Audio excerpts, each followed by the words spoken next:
Capítulo 10. O Sermão da Montanha. A Lei do Tudo Ganho, Evangelho e Evolução, versão moderna do Sermão da Montanha, a virtude da renúncia, o desprendimento dos bens, a esmola, a divina providência. Para melhor compreendermos os fenômenos de que estamos tratando, é útil explicar como já existe em germe e como funciona, também em nosso mundo de tipo antissistema, uma lei elementar de justiça que chamamos Lei do Tudo Ganho. Trata-se simplesmente de um aspecto particular da grande lei de Deus, da qual falamos nos capítulos precedentes. Estamos sobre o terreno positivo de leis vigentes, cujo funcionamento é controlável pela observação. Só assim pode-se chegar a conclusões objetivas, baseadas sobre fatos independentes das verdades de grupos ou escolas particulares. Constata-se no funcionamento da vida um princípio de justiça pelo qual é estabelecida uma proporção entre o trabalho e a sua recompensa, entre esforço e gozo. O prazer obtido prende-se à satisfação de uma necessidade e desaparece com a saciedade. Quanto mais possuímos de uma coisa, tanto menos ela vale, e quanto menos dela possuímos, tanto mais ela vale. Este é um princípio de economia que regula a balança da procura e da oferta. Quanto mais uma coisa nos custa esforço, tanto maior é o seu valor, e quanto menos esforço nos custa, tanto menor é o seu valor. Assim, os ricos habituam-se à riqueza, que na realidade não faz absolutamente seus donos felizes, embora pudesse constituir uma fonte de felicidade para o pobre. Eis que podemos possuir tudo e morrer de tédio devido à saciedade. Assim, a medida de nosso gozo não é dada pela medida de nossas posses, mas sim pelo esforço que fizemos para consegui-lo. A vida é dirigida também por esta lei de justiça, pela qual a alegria de possuir diminui a cada unidade possuída, reduzindo-se em proporção inversa ao aumento da posse. Esta é a lei do tudo ganho.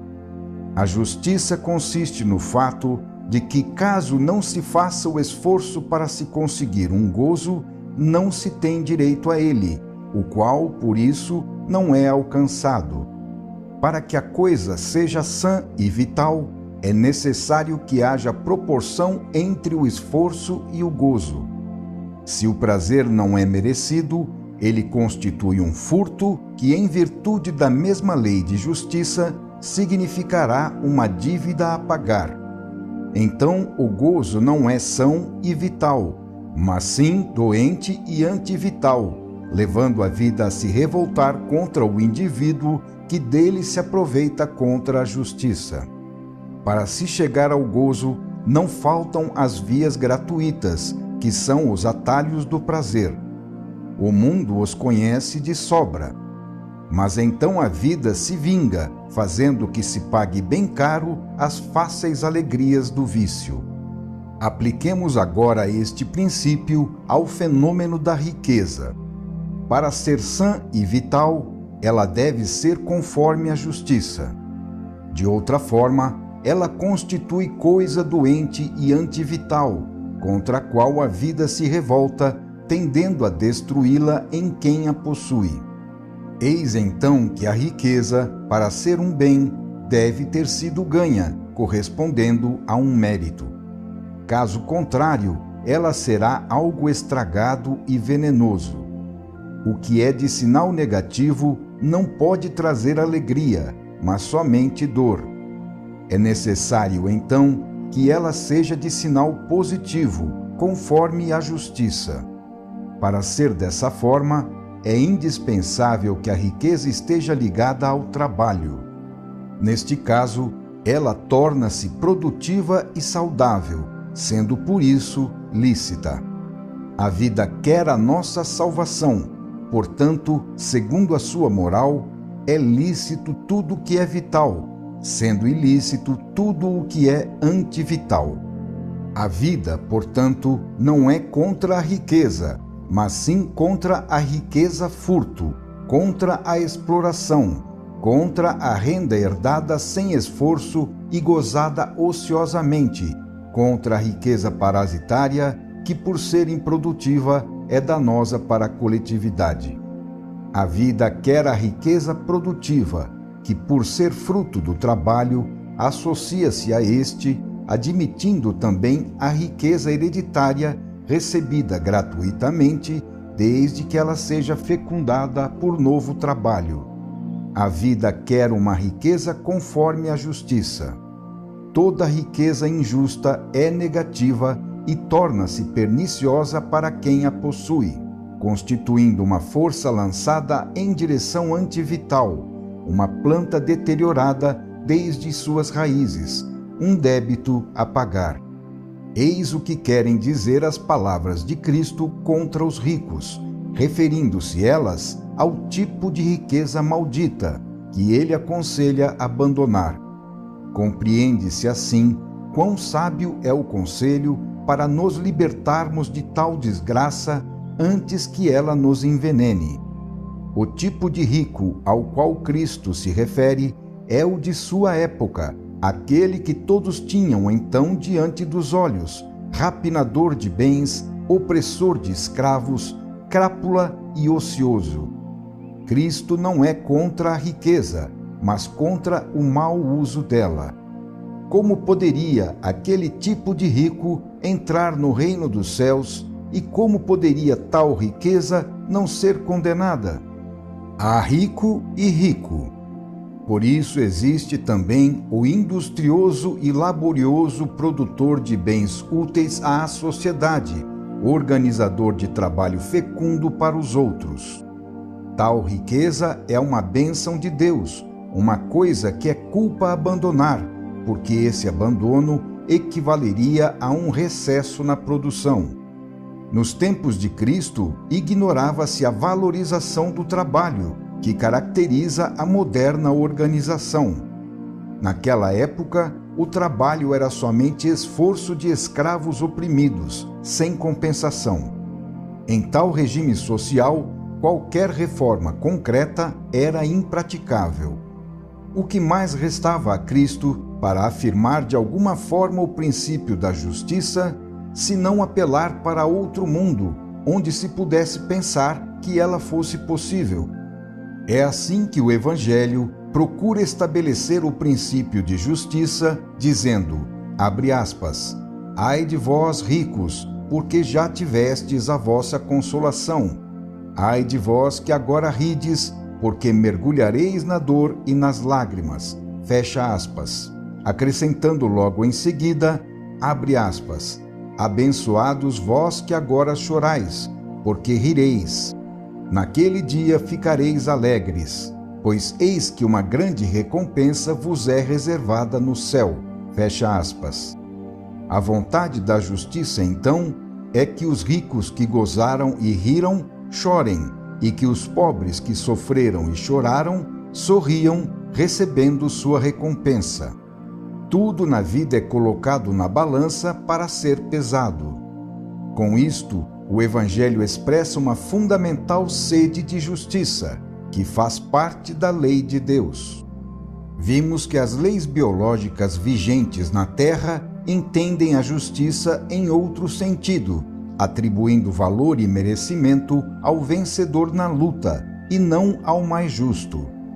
Será então que o Evangelho nos engana e que o Sermão da Montanha não é verdadeiro? Não. Há dois tipos de justiça, uma para o nível evolutivo inferior vigente na Terra e outra para o nível evolutivo superior próprio de ambientes mais evoluídos. Em uma primeira análise, o Evangelho, confrontado com a realidade da vida em nosso planeta, pode parecer que não tenha razão e que não passe de um sonho irrealizável. Para compreender, é necessário colocar cada coisa no seu justo lugar. O Evangelho não expressa a nossa realidade atual, mas sim outra, mais evoluída. Ele é uma ponte lançada em direção a este mais avançado tipo de vida para alcançá-la. É um farol longínquo que orienta o caminho. Então, o Evangelho é utópico e anacrônico somente em relação às involuídas leis biológicas de nosso mundo, mas não o é perante a lei de Deus, que sabe funcionar perfeitamente, mesmo no baixo nível evolutivo da Terra. Eis que o Sermão da Montanha é absolutamente verdadeiro.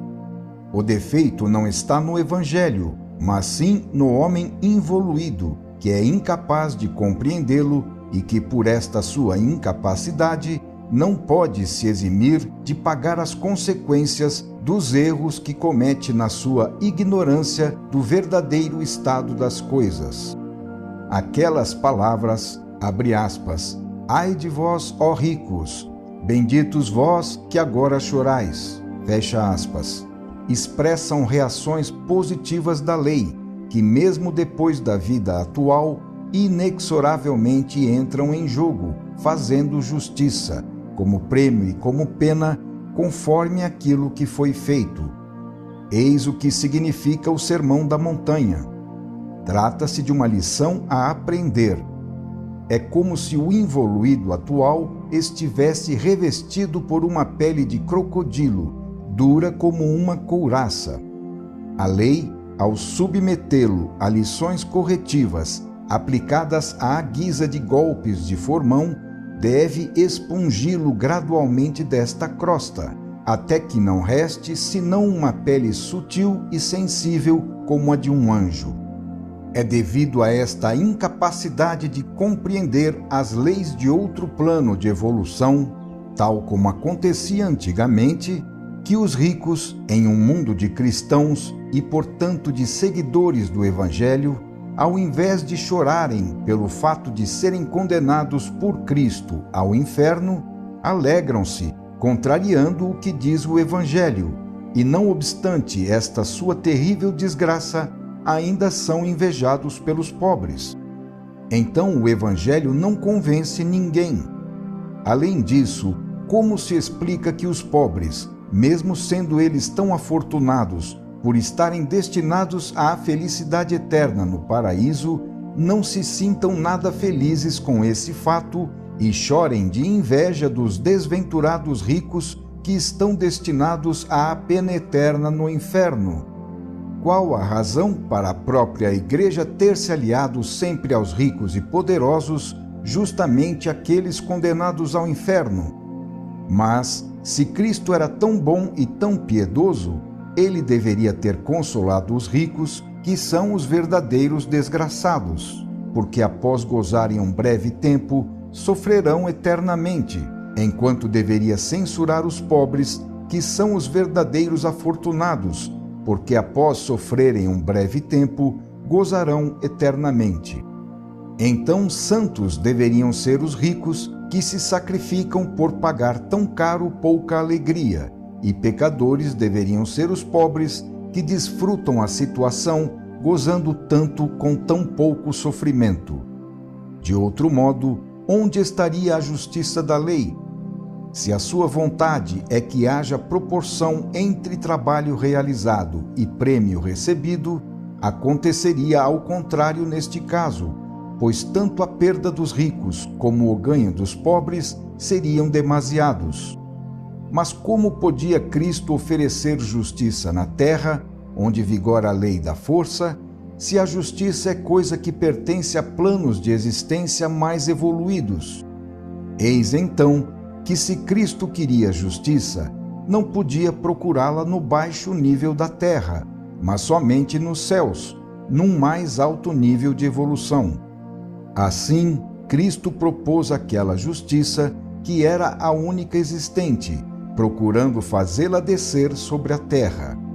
Ora, ele deveria propô-la em forma de ideal, projetada para o futuro, expondo e condenando o erro inevitável devido à natureza humana, mas tendo de corrigi-lo mediante sanções somente aplicadas num segundo tempo e em outro ambiente. Isso nos explica o fato de que, não obstante tantas ameaças, os ricos não se preocuparam com um hipotético inferno, explicando também a razão pela qual os pobres, mesmo com a promessa de um hipotético paraíso, não se sentiram satisfeitos. Aqui na Terra interessa de fato o que está presente materialmente e não o que é longínquo e intangível. Para ver tais coisas é necessário outra vista, que o homem não possui. De fato, ele aprende somente com a técnica do erro e da expiação. Embora a justiça completa não seja realizável sobre a terra, a vida procura, todavia, realizar algumas aproximações nos limites das condições apresentadas pelo ambiente. Já vimos como a lei, fazendo pagar o mal feito, procura aplicar na terra o princípio de justiça, ensinando-o à custa de duras lições. Verificamos, outro sim, haver na vida uma tendência natural que leva o rico ocioso a perder as suas riquezas e o pobre dinâmico a se apossar delas, suplantando-o. Isto sucede automaticamente, porque o primeiro, dado o tipo de vida que leva, torna-se inepto, estando, portanto, destinado a perder, enquanto o segundo, pelo fato de ser obrigado a lutar e assim a aprender, torna-se por isso apto a vencer. Esta tendência da vida corresponde a um princípio de justiça, expressando aquilo que, neste sentido, as leis biológicas espontaneamente tendem a realizar. Trata-se de um fenômeno bastante comum, que se verifica não só para casos individuais, mas se estende também a famílias e a classes sociais inteiras. Há um ciclo de ascensão, um de florescimento e, finalmente, um de fatal descida, sendo estas as fases características do fenômeno. O próprio desenvolvimento e fim das civilizações segue este ciclo. Isto porque persiste sempre a expectativa de que, eventualmente, os estratos sociais inferiores, emergindo de baixo, assaltem os antecedentes vencedores, que se encontram entorpecidos em sua cômoda posição de bem-estar. Assim como desmoronou a potência do Império Romano com a descida dos bárbaros, também foram liquidadas as aristocracias com a Revolução Francesa e com a Revolução Russa. É dessa forma que automaticamente compensam-se as duas opostas injustiças, a do rico que não trabalha e a do pobre que tem fome. Assim, o rico deixa a ociosidade e o pobre se sacia. Desta forma, a vida, com um lento trabalho de erosão, elimina a injustiça. Quando a justiça prevalecer permanentemente, não haverá mais razão para as revoluções. Por este caminho, pode-se chegar à completa e prática aplicação do Evangelho. É assim que, biologicamente entendido, sendo interpretado segundo as leis da vida, o Sermão da Montanha permanece verdadeiro. Eis como, então, ele pode repetir-se numa forma realista, de modo a ser hoje entendido como atuação prática no mundo. Abre aspas. Benditos vós que sois pobres e, portanto, sofreis hoje pela injustiça social, porque vosso é o reino da justiça, que o mundo se prepara para realizar. Benditos vós que agora tendes fome, porque conquistareis o direito a uma justa repartição dos bens e sereis saciados. Benditos vós que agora chorais, porque rireis. Isto porque os ricos ociosos são destinados a se enfraquecerem no bem-estar devido à sua vida fácil, voltada para o gozo. Então vos será fácil suplantá-los e substituí-los na sua posição. Nesse dia, alegrai-vos, estremecei de euforia, pois eis que uma grande recompensa vos está reservada, não mais apenas em forma nebulosa nos céus, mas sim sobre a própria terra, em forma utilitária e concreta. Mas ai de vós ricos, pois já recebestes a vossa recompensa. Por terdes gozado bastante a ociosidade, sereis passados pela justiça da lei à classe dos pobres. Ai de vós que sois saciados, porque tereis fome. A vossa vida de gozadores vos tornará ineptos para vos defenderdes.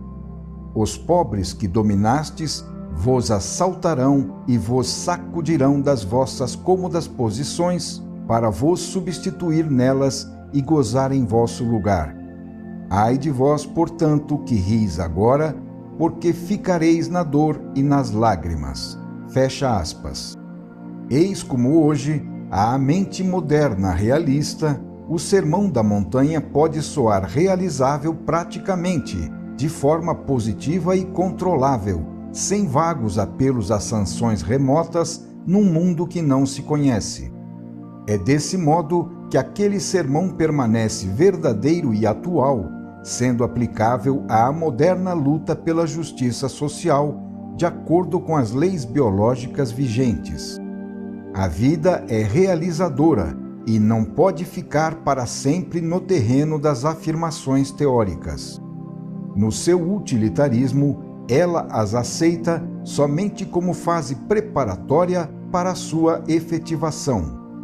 A vida as propõe como ideal a realizar e põe-se a caminho para alcançar aquela realização.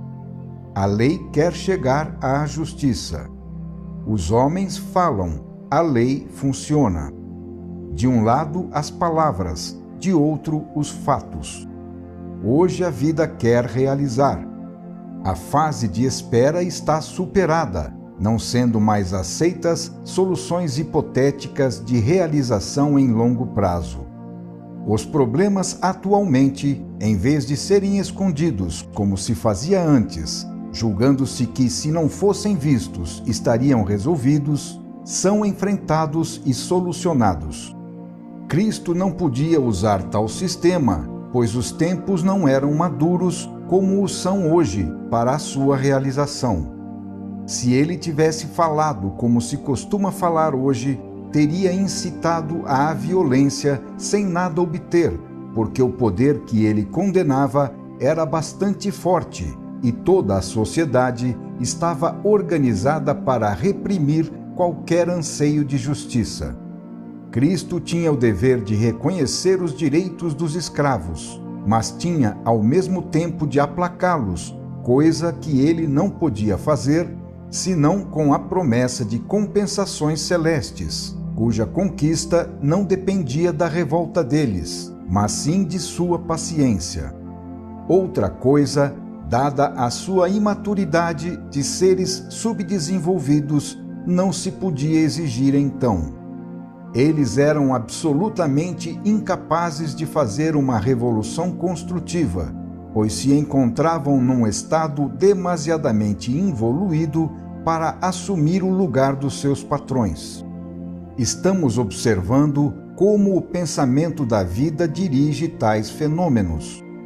Ela não reconhece direitos em quem não tem as qualidades necessárias para sabê-los conquistar e depois usá-los bem.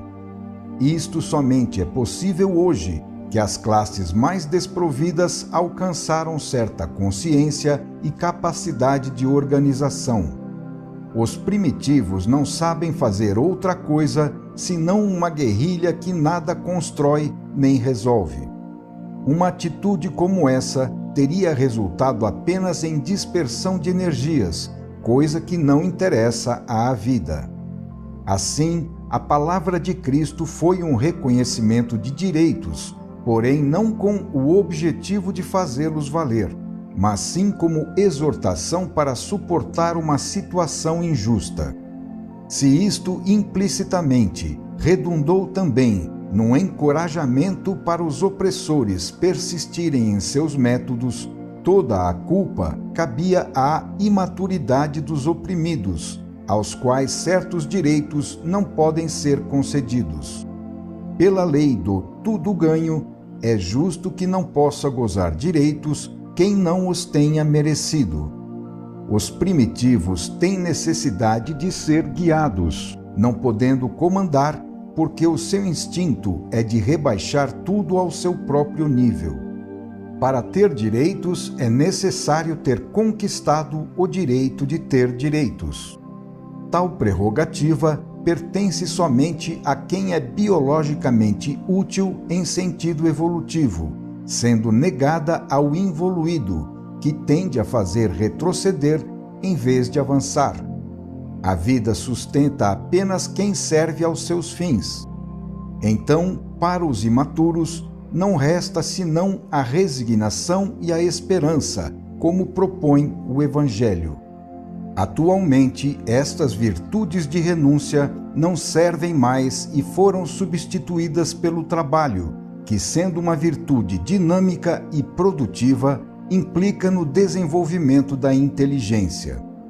Hoje, não estamos mais na precedente fase de espera e de subterrânea maturação, mas sim na fase de florescimento da vida, que avança. Depois do período de incubação na Idade Média, chega-se agora à fase da realização. Já não se perde mais tempo com renúncias, submetendo-se a penitências, mas se trabalha e se produz, lançando-se as bases de um bem-estar material sobre o qual se possa construir uma nova civilização. O Evangelho chegou até nós depois de ter atravessado os tenebrosos séculos da Idade Média, época na qual a vida estava praticamente reduzida a uma forma de desespero, a ponto de ser concebida em sentido negativo, como uma expiação de culpas inatas, como uma prova a suportar para conquistar a verdadeira vida, que era outra, situada no céu depois da morte. Dizia São Francisco, abre aspas, tanto é o bem que me espera, que cada pena me é dileta, fecha aspas. Então a forma mental dominante a respeito da vida não era de fecunda atividade, mas sim de absenteísmo e de evasão, sonhando com outra vida no além, melhor, na qual se encontrava a salvação. A respeito da riqueza, o próprio Evangelho tinha sugerido a atitude de renúncia. Hoje a vida nos diz para trabalharmos. Mas é verdade também que a vida atual não pode ser valorizada se não for vivida em função de um seu futuro maior. Seria pernicioso desvalorizar a vida terrena, que tem a sua grande função construtiva, mesmo no sentido terreno. É justamente ao fato de se conceber a vida também neste sentido que se deve o progresso e a civilização, meios ótimos para conseguir, também no céu, um futuro melhor. Não se sabe como seria possível construir no céu uma humanidade de penitentes que nada tenha sabido construir na terra. O Evangelho parece nos aconselhar o desprendimento dos bens, propondo jogarmos fora as posses na terra para acumularmos outras no céu, abandonando-nos imprevidentes nas mãos de Deus. A isto responde a voz da vida, com as suas prementes necessidades materiais, que não admitem dilações, e com as suas severas sanções contra quem não observa a sua lei de luta pela sobrevivência. Cristo conhecia muito bem a realidade do mundo espiritual no qual ele vivia, dando a impressão de ter esquecido a realidade do mundo material no qual, todavia, cumpre ao homem viver. Para Cristo, o céu, ou sistema, era próximo e atual, mas para o homem, situado em outro nível evolutivo, no antissistema, aquele céu é longínquo e irreal. Para o homem, resta o fato da tremenda proximidade do mundo terrestre, mesmo sendo seu dever procurar, para seu próprio bem, aproximar-se tanto quanto possível do mundo espiritual de Cristo. Cada um destes dois ambientes tem as suas leis, razão pela qual fazer descer o alto até o baixo constitui um emborcamento que pode produzir efeitos opostos aos desejados. O objetivo do desprendimento é a espiritualização, mas isso pode resultar num maior apego ao dinheiro, do qual somente o rico pode se permitir o luxo de se desinteressar, porque o possui em abundância. Se ele torna-se pobre, eis que as necessidades da vida o assaltam, e o dinheiro, que significava antes para ele o supérfluo, torna-se então uma questão de vida ou morte. Se antes, por tê-lo em demasia, podia ficar desprendido do dinheiro, agora, tendo pouco, deve se tornar apegadíssimo a ele se quiser sobreviver. Assim exige a necessidade da sobrevivência. É lei econômica aquela pela qual uma coisa vale tanto menos quanto mais dela possuímos, e vale tanto mais quanto menos dela dispomos. No primeiro caso, o preço da mercadoria baixa. No segundo caso, aumenta. Trata-se de uma lei psicológica pela qual a privação aumenta o desejo e a saciedade o extingue. Com efeito, a proibição que nos priva de algo torna tal coisa mais desejada. Eis que o Evangelho, aplicado em nosso mundo, pode resultar contraproducente, porque a privação, em vez de desprendimento, pode provocar apego pelo dinheiro. É na pobreza e não na riqueza que se aprende quanto custa consegui-lo. Do mesmo modo, sucede com o jejum e com a castidade. São os esfomeados que pensam sempre em comer. É a abstinência forçada que faz pensar sempre no sexo. Assim, se o rico segue o Evangelho e dá tudo aos pobres, ele passa da abundância à necessidade, ou seja, do desprendimento ao apego. O rico pode ter tempo e energias para se dedicar às coisas do espírito, não o pobre, que está preso à preocupação avassaladora de procurar os meios para viver. A verdadeira pobreza, a indigência, é um degradante rebaixamento ao nível de vida animal, que pode levar a um retrocesso involutivo e paralisar o desenvolvimento da civilização. A verdadeira pobreza é abjeção em ambientes malsãos, é miséria também espiritual, é antes de qualquer coisa negatividade que destrói as construções de nível mais alto da vida, sendo estas as primeiras a desmoronarem. Existe ainda outro fato. Se o rico é desprendido da sua riqueza, não lutará para defendê-la. Então, num mundo de assaltantes, irão roubar-lhe tudo. É necessário que ele tenha certo amor pelas suas posses, para que possa cuidar delas, de modo a não perdê-las e a não acabar assim, degradando-se ao nível de pobre. Tal desprendimento não seria considerado virtude, mas sim inaptidão e desinteresse. A realidade é que a vida não recompensa de modo algum tal rico, mas o degrada a posições de inferioridade. Mas o que de fato acontece ao rico depois que se tornou pobre? O Evangelho regula o assunto, dando-lhe tesouros no céu. Ora, estes lhe servirão no céu, mas não resolvem o problema terreno, que permanece sem solução. E o Evangelho acrescenta ainda que a quem trabalha para o reino de Deus e a sua justiça, o resto será dado por acréscimo, e que, portanto, ele não deve se preocupar com o amanhã. Estas palavras podem fazer crer que a divina providência intervenha automaticamente, provendo tudo, de modo que baste deixar-se servir. Mas não acontece assim.